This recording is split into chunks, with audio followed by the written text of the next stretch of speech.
તો જય માતાજી મિત્રો, કેમ છો? મજામાં? આજના નવા બ્લોગમાં આપનું સ્વાગત છે. તો આજે ઘણા દિવસે હું બ્લોગ બનાવું છું. મારા ઘેર છેલ્લા 10 દિવસથી મેં એક બ્લોગ નાખ્યા નથી, 10-12 દિવસથી મેં બ્લોગ નાખ્યા નથી. તો આજે ઘેર બેઠા છીએ.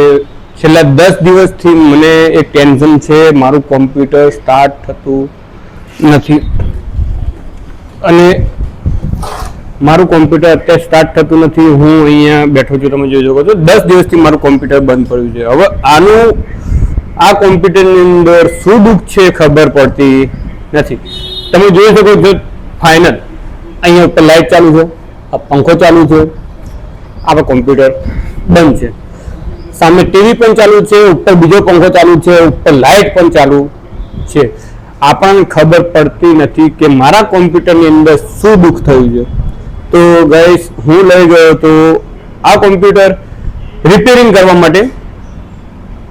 તો ત્યાં આગળ મને કીધું કે પાવર સપ્લાયની પ્રોબ્લેમ હશે. તો મેં પાવર સપ્લાય આ છે 650 વોલ્ટેજનો પાવર સપ્લાય મેં મંગાવ્યો છે ઓનલાઈન. 650 નો પાવર સપ્લાય, આની કિંમત છે ઓનલાઈન. આ છે કુલર માસ્ટરનો ઓરિજિનલ કંપનીનો. એની કિંમત આશરે 6500 રૂપિયાની કિંમત પાવર સપ્લાયની છે અને 500 રૂપિયા લગાડવાની મજૂરી મેં આપેલી છે.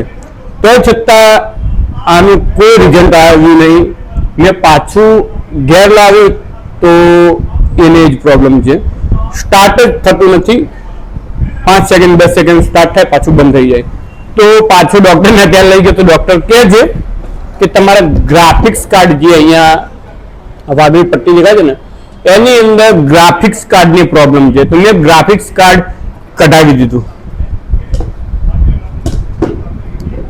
તો છતાં આને આ જ પ્રોબ્લેમ, સેમ પ્રોબ્લેમ કે સ્ટાર્ટ થાય 5-6 સેકન્ડનું ચાલુ થાય પાછું બંધ થઈ જાય. તો અત્યારે મેં મારા ઘેર બોલાવ્યા છે આપણે વાયરમેન. તો વાયરમેન પણ કહે છે કે તમારે અર્થિંગનો પ્રોબ્લેમ હશે. તો અને પાછું આખા જે ઓફિસની અંદર મેં વાયરિંગ કરાવ્યું છે એ 1 mm નું વાયરિંગ કરાવ્યું છે. અને હવે વાયરમેન એમ કહે છે, જે ઇલેક્ટ્રિશિયન છે એ અમને એમ કહે છે કે તમારે 2.5 mm નો વાયર લગાડો તો તમારો પાવર આ લોડ ના લે. આ કદાચ અર્થિંગની પ્રોબ્લેમ હશે તો તમારી પીસી લોડ લેતી હશે. 1 mm ની અંદર અહીંયા 2 પંખા, ટીવી, લાઇટ, કોમ્પ્યુટરો અને સંડાસ બાથરૂમની લાઇટો, પેલા બાજુમાં ઘર છે એમાં લાઇટો ચાલુ છે, એની લોડ લેતા છે. એટલે 2.5 mm નો વાયર તમે લગાડો અને સાથે સાથે અર્થિંગનું પણ કામ કરાવો. મેં ઓલરેડી અર્થિંગનું કામ કરાવ્યું છે, તમને હું બતાવું. ચાલો વિડીયો સાથે બની રહેજો.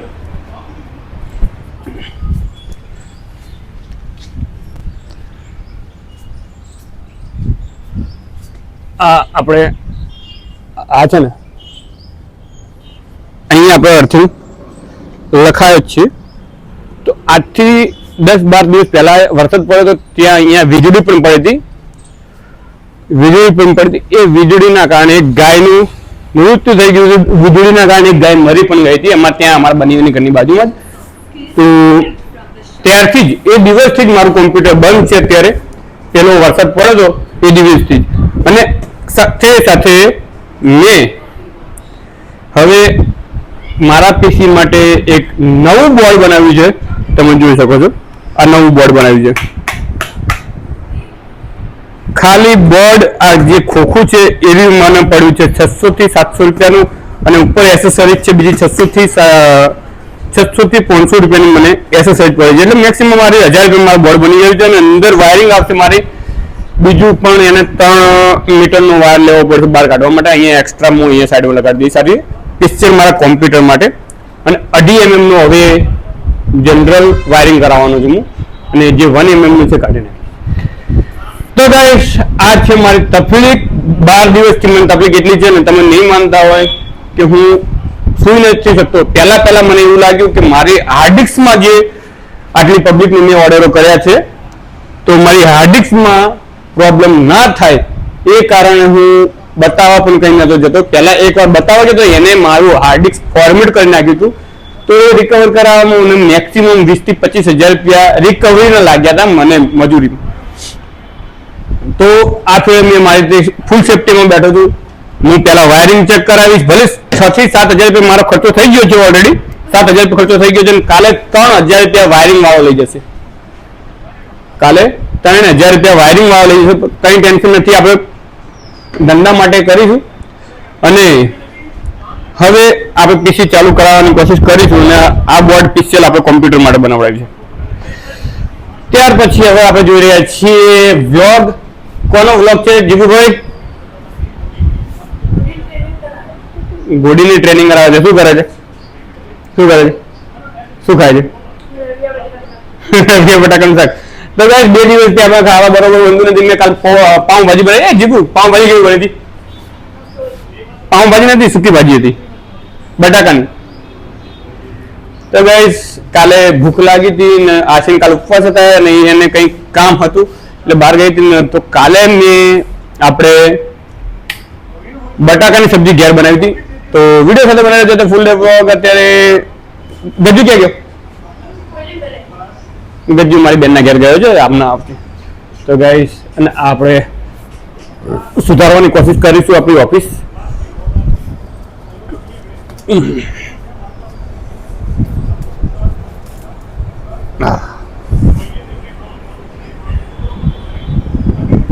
તો ગાઈસ વિડીયો સાથે બનાવી દેજો. ઓલરેડી આપણે ખર્ચો થઈ ગયો છે, ટેન્શન લેવાની જરૂર નથી. જે થવાનું છે થવાનું જ છે.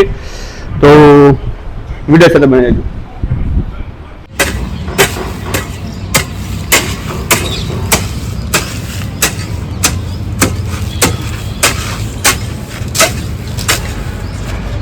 આજ તો ખેતર વગર પણ ઘરનું કામ ખેતર જેવું કરી નાખ્યું છે.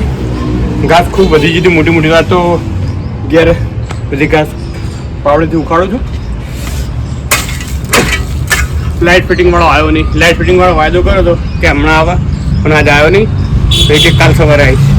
તો અત્યારે ફ્રી હતો તો આપણે થોડી ઘાસ આજુબાજુ પડી તો તમે જોઈ શકો છો. આપણે બધી ઘાસ કાઢવા બેઠા છીએ. તો ગાઈસ આ ઘાસ ખૂબ વધી ગઈ હતી. તો આ પાવડેથી આપણે અત્યારે ઘાસ સાફ કરી નાખી છે અહીંયાથી. ના ઢગલો કર્યો હતો. તો ગાઈસ આપણે ગજ્જુ અને જીગુ માટે આપણે નાસ્તો લેવા માટે આવ્યા છે. એક નાચોસ ક્રન્ચીસ આ શું લે નાસ્તો ના કશું મસ્ત ગજુ લાવ લેવું. પાસ્તા લેવા કે આખરી પાસ્તા લેવા? હા પાસ્તા એ બધું નહીં લેવું. તો પિંકલ માનું વસ્તુ લેવાનું. હા પિંકલ લેવાનું. હા પિંકલ ને મોટા મોટા એ તો રેફર લે. પિંકલ મોટા મોટા દડા. મોટા મોટા દડા. ક્યાં આગળ? પિંકલ ભારા લીલા કલરના પા. જલ્દી ગી લેવો એટલે લેવો લેવો. અરે એક આવ્યું એ નાસ્તો લેવો છે? ના હારો આજે લઈ લો. લાગે તો સારું લાગે. હું આવી લઈ લો. ખાધા પછી ખબર પડે. આવ્યું કચેસ કચેસ ક્રન્ચીસ કેટલું આવે યાર? બહુ બધું આવે. ઓરિયો લીધા દે હજો ઓરિયો આ ઓરિયો પેલા દુકાનમાં મળતા તો ઓયા અંચો જરૂર હતી. એ તો નાસ્તો હજી લેવાનો.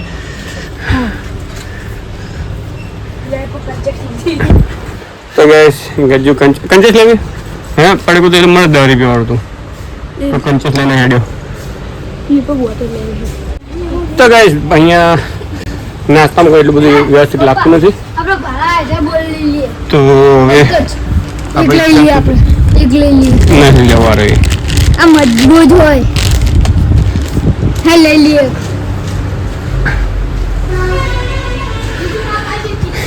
આપણને નાસ્તામાં કોઈ એટલું બધું મજા આવે એવું નથી. તો આપણે જે ચાલતું હતું હેપી ને એવું લઈને ઘેર જતા રહીશું વિડીયો સાથે. તો ગાઈસ આપણે લીધું શું લીધું છે? પુરોહિત. તો ગાઈસ આ મોલની અંદર તમે જોઈ શકો છો હરિભાની પ્રખ્યાત ચા છે અહીંયા આશાપુરની. આશી અને આપણે લઈ લીધા છે તીખા વઘારેલા મમરા નાસ્તા માટે. કંચેસ નહીં લેવાનું.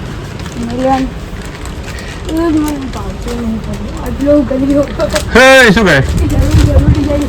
બધા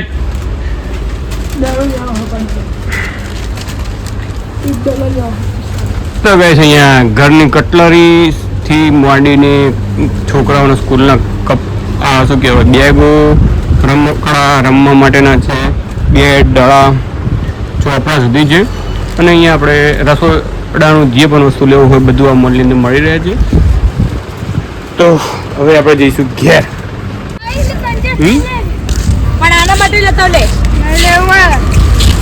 શું લેવું નહીં આઈસ્ક્રીમ નીકળે 10 વાળી લેતા 20 વાળી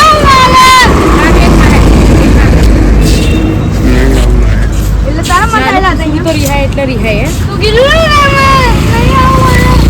હાલવે ના આવે તોય દખાતા ના આવે તોય દખાશે જો તો બધું લીધું કોઈ માટે નહીં લીધું કયું આવે નહીં થવાનું પાડે હવે તોડી ખાવ અબડી છે જલ્દી બોલો પોણી જાય લેડો આપણે તો મિત્રો ફાઇનલી આપણે ઘેર આવી ગયા છીએ ગજ્જુ જીગુ અને આશી સાથે અમે બધા ગયા હતા મોલની અંદર સવારનો નાસ્તો માટે અત્યારે ઘણું બધું લાવ્યા છે 300 રૂપિયા વાપરીને આવ્યા છીએ અને એની અંદર જેને બધું હલાવ્યું એ રીસાઈને બેઠો હતો હાર્યો ને કેમ રહ્યો તો કેમ રહ્યો બોલી મને નહીં ખબર મને મને નહીં ખબર એમને જ ના રોતો હે કેમ રોતો હે મને નહીં ખબર પણ તો ગાઈસ એના પછી બીજો નંબર આવ્યો છે આપણે જીગુભાઈ ઘેરાની રીસે ઊંઘી ગયા છે જીગુભાઈ કઈ જવા માંગશો હે જીગુભાઈ તો ગાઈસ જીગુભાઈ ગજ્જુભાઈ માની ગયા હસીને અત્યારે જો એની 20 વાળી જે ચોકલેટની આઈસ્ક્રીમ લાવ્યા હતા ને એને મેં દૂધ કોલ્ડ ડ્રિંક બનાવીને એને બરફ નાખીને એને કોલ્ડ ડ્રિંક બનાવીને એને પીવા લીધી હતી છે ને જીગુભાઈ રીસેની ઊંઘી ગયા છે કંઈ વાંધો નથી સવારે એને સ્કૂલ જવાનું છે ને ગજ્જુભાઈને પણ વહેલા સ્કૂલ જવાનું છે અને આશી શું થયું હે તો ગાઈસ આશી મૂડમાં નથી હવે આપણે મૂડમાં છીએ પણ હવે કંઈ વાંધો નથી ચલો ભાઈ જીગુભાઈ નાવા જાય જીગુભાઈ નાવા જાય છે તો ગાઈસ આજનો વ્લોગ બસ આટલે જ ફરીથી મળશે એક નવા વ્લોગ સાથે ડેલી વ્લોગ તો ગાઈસ આજનો વ્લોગ તમને ગમ્યો તો લાઈક શેર સબસ્ક્રાઇબ કરવાનું ના ભૂલતા જય માતાજી ગુડ નાઇટ